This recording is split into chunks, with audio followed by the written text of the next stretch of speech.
Hello everyone, study today with Biplab YouTube channel में आप सभी का स्वागत है। आज के इस वीडियो में क्लास 9 के इंग्लिश के वीवीआई क्वेश्चन को देखने वाले हैं।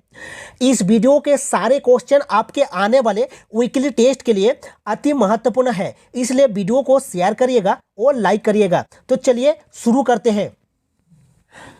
पहला क्वेश्चन गिवन है, the happy Prince watch a beautiful dash. Option given है किंग, प्रिंस, स्टेचू या ऑप्शन डी बॉय। तो इसका राइट आंसर होगा स्टेचू, ऑप्शन सी होगा right answer. The happy Prince watch a beautiful statue. जो happy Prince था वह क्या था? एक स्टेचू था। ठीक है, एक स्टेचू था। और याद रखना, आपको पता होगा कि स्टेचू के चारों तरफ से शुद्ध सोने के पतले पत्ती से ढका हुआ था, यानी कि फाइन या फिर प्योर गोल्ड से कवर किया गया था स्टेचू को। और याद रखना, आंखों की जगह उसके पास दो चमकीले नीलम यानी कि सफियर्स थे, यानी कि स्टेचू यानी हैप्पी प्रिंस का जो दो आंख था उस आंखों की जगह क्या था ना, दो चमकीले नीलम थे यानी कि सफियर्स थे। याद रखना, ठीक है। तो इसका जो राइट आंसर होगा वो ऑप्शन सी होगा स्टेचू। चलिए नेक्स्ट क्वेश्चन को देखते हैं। क्वेश्चन नंबर 2 गिवन है, the happy prince sent the sapphires to a dash. Option given है स्मॉल बॉय यानी कि छोटा सा लड़का, प्ले राइट यानी कि नाटककार, play writer. Option C given है मैच गर्ल यानी कि माचिस बेचने वाली लड़की, मैच गर्ल। या फिर option D none of these. तो राइट आंसर होगा ऑप्शन बी होगा नाटककार यानी कि प्ले राइटर। ऑप्शन बी होगा राइट आंसर। तो हैप्पी प्रिंस ने जो सफियर्स, उसके जो दो आंख था वो चमकीला सफियर से बना हुआ था। उसका जो दो आंख था, आंखों की जगह क्या था? दो चमकीले नीलम था। तो एक नीलम को उसने क्या किया प्ले राइटर को दे दिया। यानी कि आपको पता होगा कि हैप्पी प्रिंस के पास दो आंखों की जगह दो चमकीले नीलम यानी कि सफियर्स थे, जो 1000 साल पहले भारत से लाई गई थी। तो हैप्पी प्रिंस ने स्वालो यानी कि एक छोटी पक्षी को आदेश दिया कि वह उनमें से एक को निकाल ले और नाटककार के पास ले जाए। तो इसका राइट आंसर प्ले राइटर होगा, ठीक है, नाटककार। नेक्स्ट क्वेश्चन गिवन है, क्वेश्चन नंबर 3 गिवन है, when the statue of the happy Prince was alive he had a heart of dash. यानी कि जब हैप्पी प्रिंस जीवित था तो उसके हृदय में क्या था? ऑप्शन गिवन है स्टेचू, स्वालो, ह्यूमन या फिर बीस्ट। तो इसका जो राइट आंसर होगा वो ऑप्शन सी होगा ह्यूमन। अर्थात जब हैप्पी प्रिंस जीवित था तो उसके हृदय में क्या था? मानव हृदय रखता था।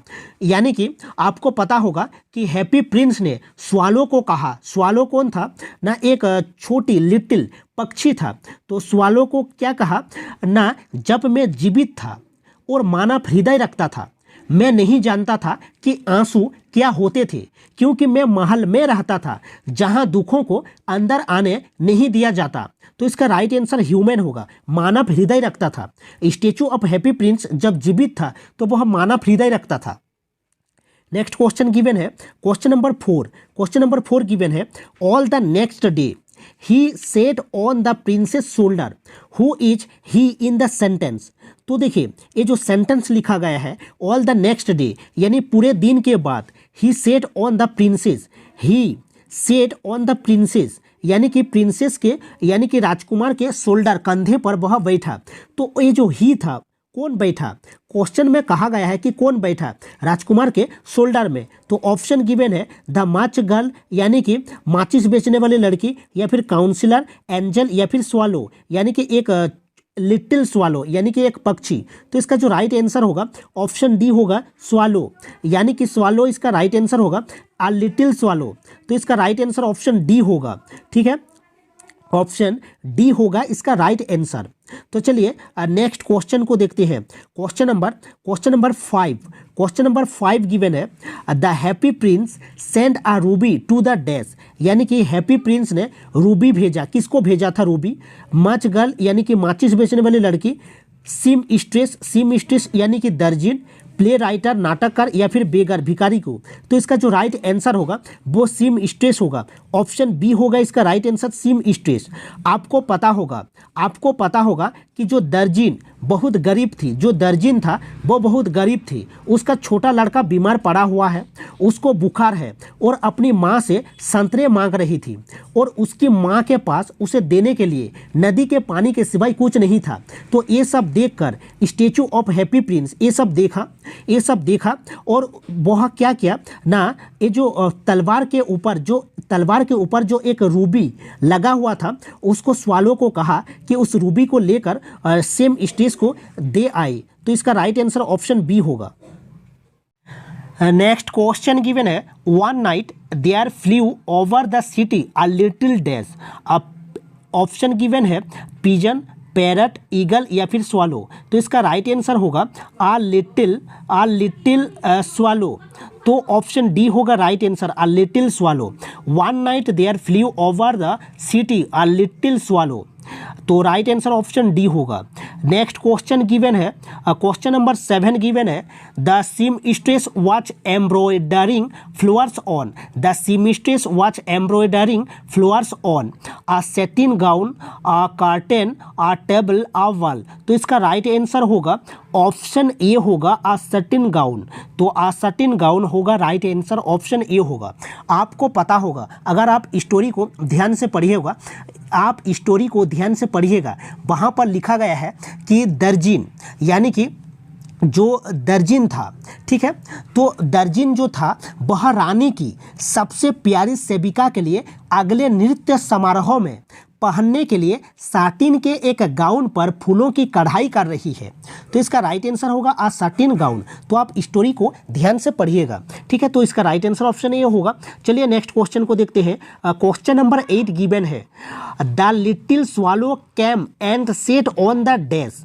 यानी कि the little swallow came and sat on the dash, यानी कि राइट आंसर क्या होगा ना, राइट आंसर होगा स्टेचू। यानी कि अ लिटिल स्वालो आया और कहाँ पर बैठ गया ना, स्टेचू पर। तो ऑप्शन सी होगा इसका राइट आंसर, ऑप्शन सी होगा right answer. The little swallow came and sat on the statue.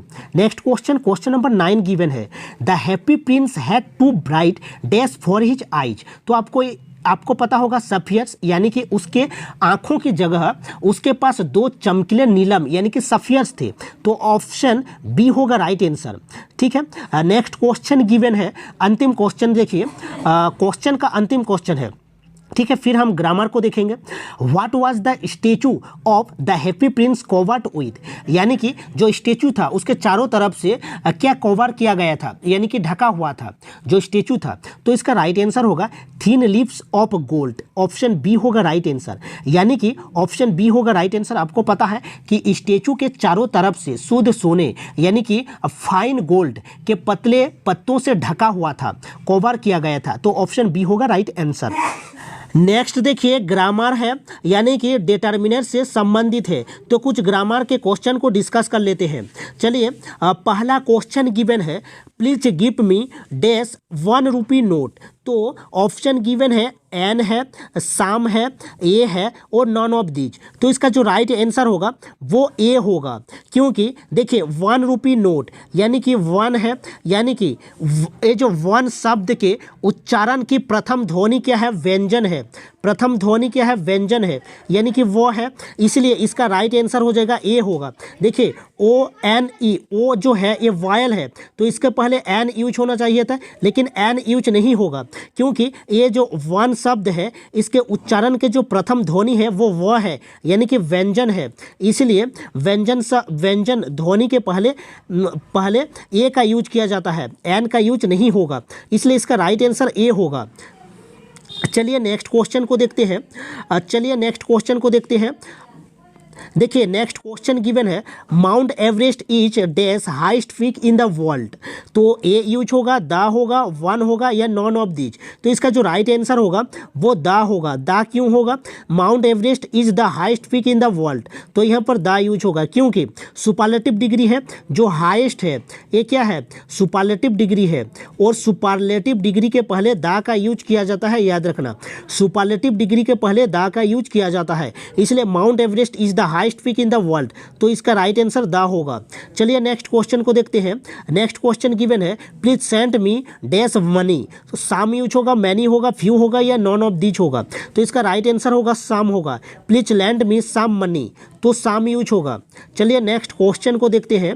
Question number देखिए, नेक्स्ट क्वेश्चन गिवन है I met dash European study, तो द होगा, ए होगा, एन होगा या मैनी होगा, तो इसका जो राइट आंसर होगा वो होगा ए होगा। इसका राइट आंसर ए होगा। देखिए यूरोपियन है यानी कि वायल है, लेकिन जो उच्चारण का प्रथम ध्वनि है वो यू है यानी कि व्यंजन है, इसलिए ए यूज होगा, एन यूज नहीं होगा। वायल है, वायल के पहले एन यूज किया जाता है, लेकिन यहाँ पर एन नहीं होगा क्योंकि जो यूरोपियन है इसका जो पहला जो ध्वनि है, उच्चारण है, वो क्या है, यू है यानी कि व्यंजन है, इसलिए ए यूज होगा। नेक्स्ट क्वेश्चन को देखते हैं। They made dash mistake in the story, they made dash mistakes in the story, any, much, some या फिर एन, तो इसका जो राइट आंसर होगा वो क्या होगा, सम होगा। तो they met some mistake in the story. तो दोस्तों ये था अंतिम क्वेश्चन। आई होप आपको वीडियो अच्छा लगा है, तो वीडियो को लाइक करिएगा। मिलते हैं नेक्स्ट वीडियो में। Thank you.